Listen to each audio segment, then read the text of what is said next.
Welcome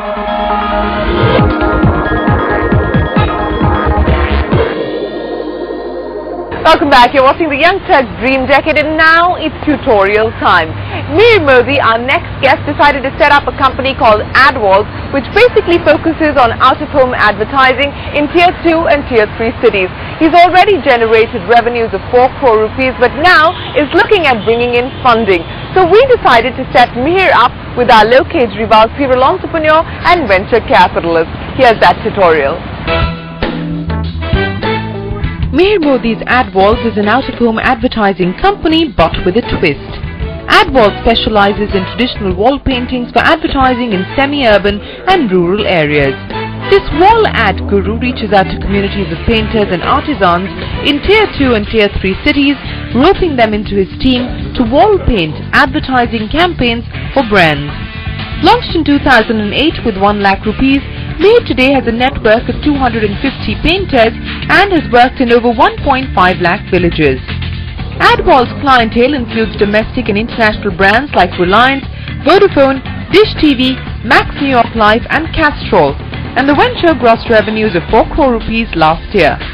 With plans to create a network of 1,500 painters by 2013, Mihir is now looking to raise money for his business. Do we need to go and raise funds from a VC or an angel investor? He also wants insights on what VCs would be looking for in a venture like his. How will VC look at our business model as a more people-oriented company than a technology-driven company?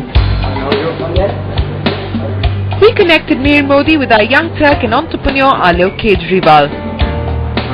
Alok founded advergaming venture contesttowin.com in 1998.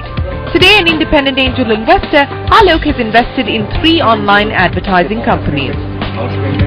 Since you've grown 10 times last year, do you think what is the time of getting into a VC or an angel funding? What do you think about that? I think whether it's VC or funding or even agency, what is the objective? Grow more? When you say grow more, I mean I'm assuming that if you have grown 10 times, then cash flow is also kept up, right? Yeah. So, one of the big things that VCs like to see and also don't like to see is good cash flow, because then there is no room for them in a company. I mean, when entrepreneurs go to VCs, they don't have cash flow, they have ideas, they have execution plans, they have even product, but they don't have cash. Since you're a services business, it's very clear that you should generate cash on everything you do, because you're not investing in technology or platforms or creating product or IP. So when you're growing larger, you're obviously doing a larger turnover and you're also doing larger profits. So if your question or if your objective is that can I go 10-fold larger by doing this, the other question is why do you need to go to a VC? Why can't you get loans from a company or from a bank? Because remember this, debt is very cheap, equity is very expensive. That's true.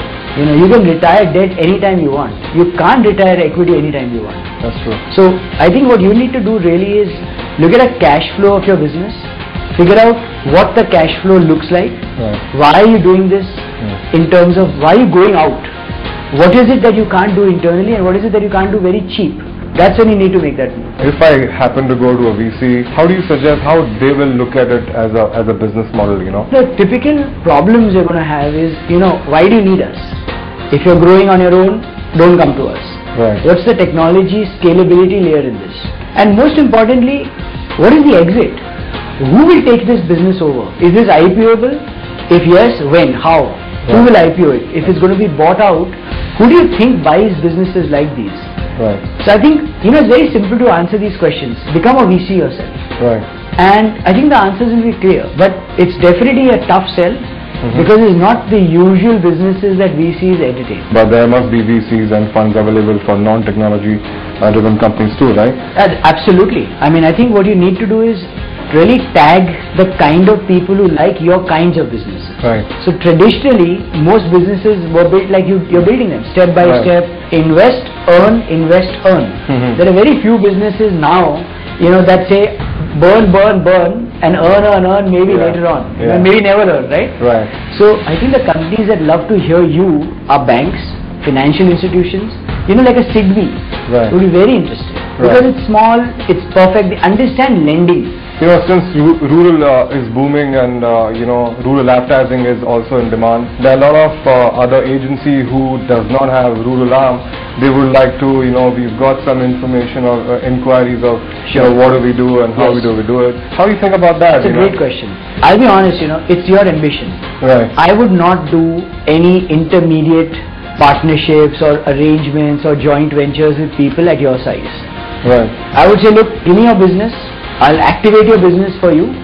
We'll share in the revenues and share in the profits, but I will execute. Right. You cannot own anything in my company yet because we haven't grown to that size. That's true. If I happen to go and meet some investor, how do I circulate my business plan, and should I go aggressively and meet people? It's like dating a girl. Right. Right? You're not going to stop, you're not going to put a number on dating a girl. You're going to keep dating the right girl till you meet your match. Capital chases entrepreneur. Entrepreneur doesn't chase capital. Yeah. They'll be coming after you. People will understand you, people will not understand you. Right. All these, intercourses with people and discussions with people make you think about your business even more, even if you don't raise money. How do I improvise more as a VC perspective and also as a business-wise? That's a great question. I think the 2 or 3 big missing parts is India is a very young demographic. Every Indian is a technophobic, right? He knows technology, she knows technology. Right. Use it to your advantage. Right. When you have wall ads, put SMS numbers on them.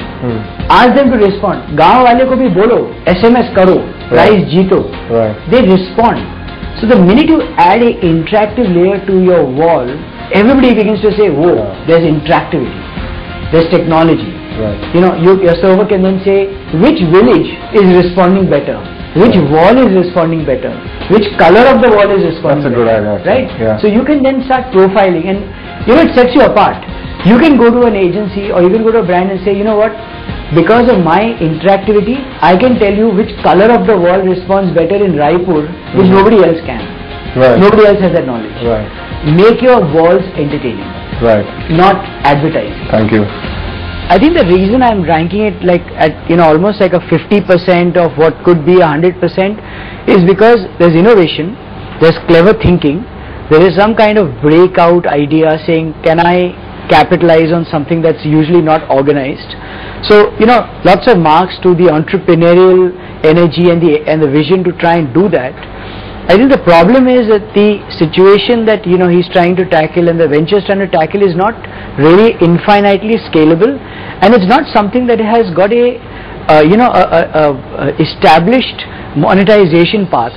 Well, Mihir, here's wishing you the very best of luck with your fundraising plans. Time for a break. When we return, it's the Young Turks Buzz with Rohan Verma of Map My India.